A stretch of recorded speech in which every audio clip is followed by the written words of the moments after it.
do texto, igual o professor está fazendo. Essas aulas à distância, o professor está fazendo isso. Leitura, tudo junto. Vocabulário e tudo mais. Então, o primeiro texto. I know, but, eu sei, mas, aí colocou reticência. Então, hoje nós iremos estudar o que são advérbios e descobrir quem foi que David resolveu contratar para o cargo de auxiliar de departamento. Continuando a história do outro texto, da outra aula. David encontra com Jonathan na fábrica e pergunta: Jonathan, hi David. Yeah. E aí, conseguiu decidir? Ele disse: Yeah, but it was very difficult. Mas está muito difícil. Está muito difícil. Marlies is right person. É uma pessoa correta.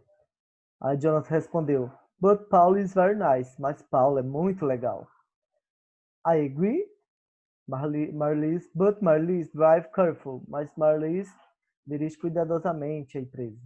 She takes well. Ela é uma pessoa muito que cuida muito bem, né? And she works hard. Ela trabalha duro, né? Trabalha muito.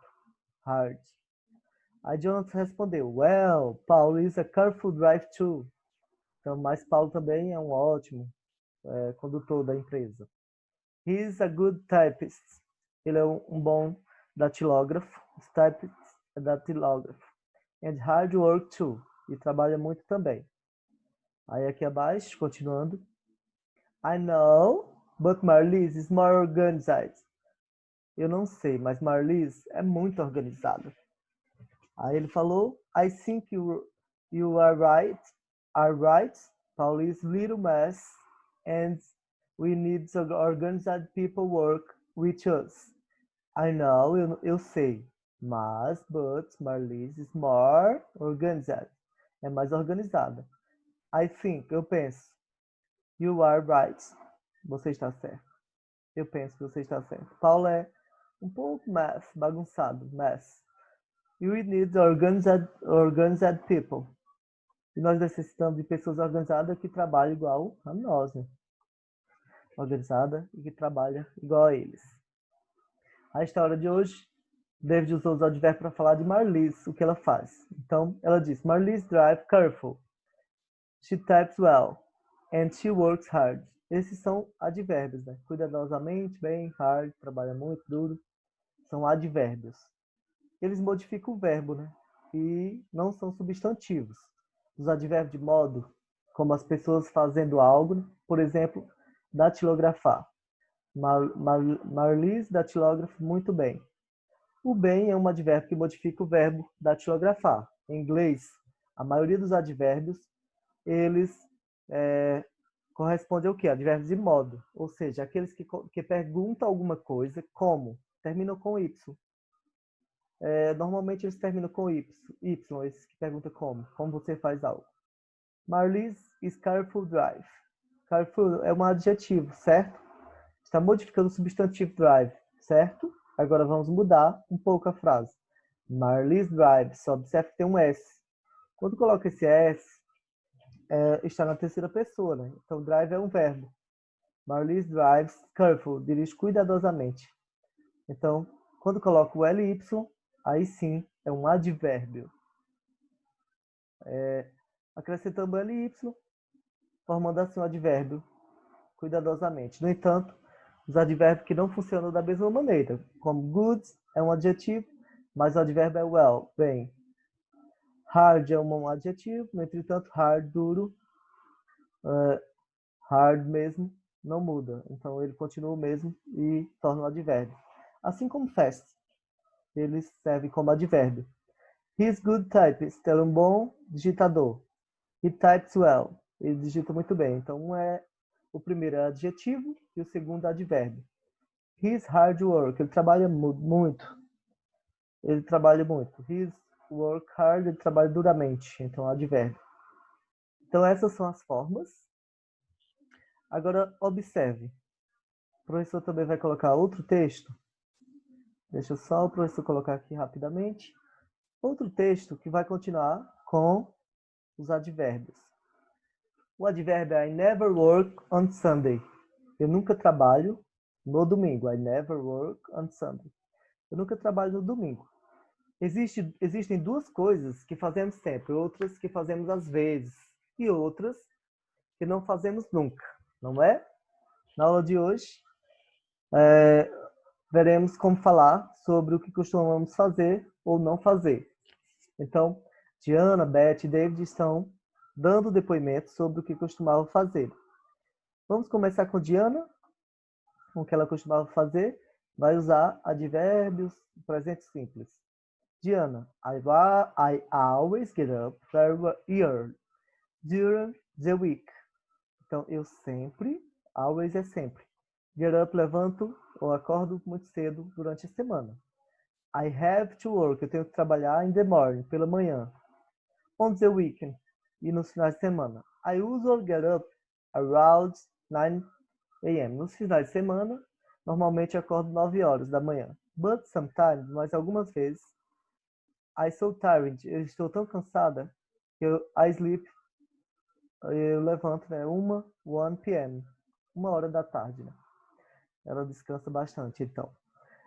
Aí o segundo, Beth, I never work, eu nunca trabalho on Sunday, eu nunca trabalho nos domingos. I usually stay home and relax. Às vezes eu fico em casa e relaxo. Sometimes I take Ian to the park. Então, algumas vezes eu levo Ian para o parque. And sometimes I go out with David. E algumas vezes eu saio com David. Go out é sair. Aí David fala o quê? David fala assim: I play tennis twice a week. Eu jogo tênis 2 vezes por semana. And sometimes I play basketball. Também, two. Algumas vezes ele joga basquete também. I usually get home. Eu usualmente get home from work. Eu usualmente vou para casa trabalhar 7 p.m., 7 horas. Então, as observações aqui embaixo da história que vimos hoje, David, Beth e Diana falam do que costumavam fazer, usando o presente simples. Como você deve se lembrar, quando falamos do que costumamos fazer, usamos o presente simples. Entretanto, não foi isso que eles usaram. Eles estavam falando sobre a frequência com que fazer algo. Para dizer qual foi a frequência que praticamos uma ação, como, por exemplo, tomar café da manhã, ir ao cinema, trabalhar, usamos frequency adverb, ou seja, advérbio de frequência, advérbios de frequência. Os advérbios são always, usual, frequent, often, sometimes, occasional, rarely, never. Aqui abaixo nós temos o infográfico de 0 a 100, como usá-lo. Esse gráfico aqui apresenta o seguinte: always, sempre, 100%, eu faço isso. Usual, usualmente, often, às vezes, frequent, frequentemente, 80%. Sometimes, algumas vezes, 50%. Raramente, rarely, occasional, ocasionalmente, 20%. E never, nunca eu faço isso. 0%. Então, 100%, sempre, 80%, usualmente, e assim por diante. E qual é o lugar do advérbio em uma frase? Os advérbios, eles vêm depois do verbo be. Então, aqui na frase, por exemplo, is, vem sujeito, is, está no singular, né? Porque Ian é singular. Se fosse plural, seria are. Mas, como é is, o verbo be você já estudaram no presente é am, is e are. No passado é was e were. Então, Ian is usually in bed by 10 p.m. Ian está usualmente na cama 10 horas da noite. Quando o verbo da frase não é o verbo be, né, mas um verbo principal qualquer, ou seja, com os verbos eat, comer, cook, cozinhar, work, trabalhar, study, estudar e assim por diante. Os advérbios de frequência vêm antes do verbo, observe. They, eles não tem o is, o are e o am aqui, então coloca o advérbio. E depois vem o verbo, né? Normalmente, watch, assistir. They usually watch TV in the evening. Ele normalmente assiste TV pela Noite, à noite. Não é manhã, à noite. Os advérbios podem vir no começo da frase. Por exemplo, sometimes. Algumas vezes I go to bed early. Algumas vezes vou para a cama cedo. Em inglês também existem as locuções. Então, a primeira locução que tem aí, a locução adverbial de frequência, ou seja, são conjunções de palavras que funcionam como advérbio na frase. Veja alguns exemplos. Every day, todos os dias. Every evening, toda noite. Every month, todos os meses. Every week, toda semana. Once a week, uma vez por semana. Once a month, uma vez por mês. Once a year, uma vez ao ano. Twice a week, uma vez por semana. 2 vezes por semana. 3 times a month, 3 vezes por semana. Essas expressões são usadas normalmente no final da frase. Exemplo, Diana walks to school every day. Então, veio no final da frase a locução adverbial de frequência. Diana caminha para a escola. Usou o S não porque está no plural, mas sim na terceira pessoa do singular. Diana é she. Então, essa foi a nossa aula de hoje. Bye. Have a nice day. Até a próxima aula. Bye bye. See you later.